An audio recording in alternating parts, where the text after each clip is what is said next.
السلام عليكم، معكم عماد من تونس.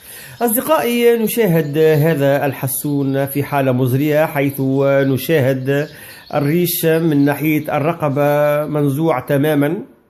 وهذا المرض أصدقائي يصيب الطيور لأربع أسباب. نبدأ بالسبب الأول أصدقائي. فإذا كان الفاش موجود بكثرة عند الحسون، يبدأ الطير بالحك كثيرا من الرقبة لكي يحك مكان الفاش. الفاش أصدقائي هو القمل الخاص بالطائر، ويجب علينا حينها أصدقائي مداواة الطائر بالأدوية المتاحة الخاصة بالفاش. أما السبب الثاني أصدقائي، فطول السهر ممكن هنالك بعض المربين من يضع طيره في مكان دائم الإنارة الصناعية إلى ساعة متأخرة، وهذا أصدقائي ما يسبب انتزاع الريش من الرقبة ومن الرأس.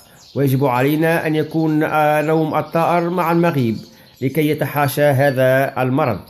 أما السبب الثالث أصدقائي، فيكون بسبب الآزم أو ضربة الهواء، ويجب علينا مداواة هذا المرض، مرض الآزم، حتى يتعافى الطير.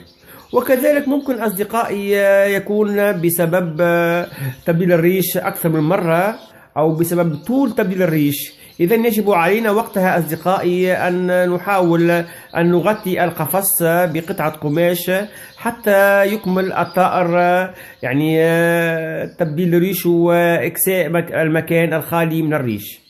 وأصدقائي كذلك هنالك سبب آخر، وهو ممكن يكون بسبب التعفنات الجرثومية في أمعاء الطائر، كذلك ترجع بالمضرة، وممكن حتى أن يسقط من خلالها أصدقائي، من خلال هذا المرض، الريش من رقبة الطير.